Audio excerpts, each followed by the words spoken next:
Hey, I'm Roxanne. And I'm Blake, and this is CHOW Tour Oakland. The number of casual upscale restaurants has been growing in Oakland in the last few years because chefs say they can afford to cook there without compromise. We heard good things about Camino and Plum on ChowHound, so we went to check them out. We opened this restaurant, we thought, let's just buy stuff that we like. And if we're really missing big things, then we'll have to really force ourselves to go buy something we don't want. And we never did. This is Russ Moore, the chef and owner of Camino.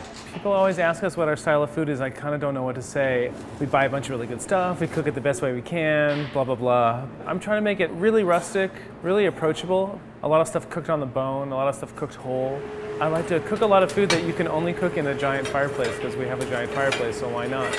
One of our goals is to have an equal experience for a vegetarian or a meat eater or a fish eater. So we only have 3 main courses a day, but it changes every day because it's easier to use things up that way for me.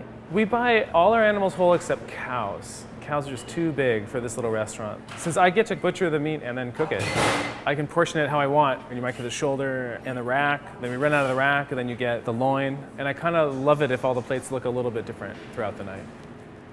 Everything is a decision here, and it's an opinion. And we have this pizza oven, that's what it really is, but we don't make pizza. We have this bar, but we don't have every drink that you've ever heard of. And we have this big fireplace, but we don't cook 1,000 different kinds of chops. And some people would walk in and really want us to do those things, and then walk right back out when they saw the menu and thought, are those the specials? Where's the real menu? They're a little more used to it now, and they're pretty stoked that we're in town, and there's other restaurants opening that have opinions too. I mean, 5 years ago in Oakland, people would have thought that was insane. But now it's super cool. Next, we went to Daniel Patterson's new downtown restaurant, Plum, to check out the late night menu. There's really no place to go late night, and it's just one of those things that I just wanted to do it. I don't think it's ever really going to make us any money, but it's something that's good for the neighborhood. A place you can go and get something good to eat after a show. This is Charlie Parker, the chef at Plum.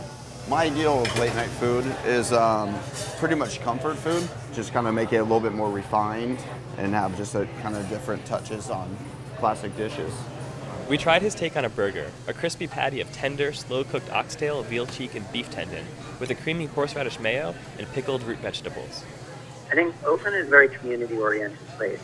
So many people coming in saying, thank you for opening our neighborhood. The kind of perception of Oakland has really started to change a lot, and hopefully we're contributing to that.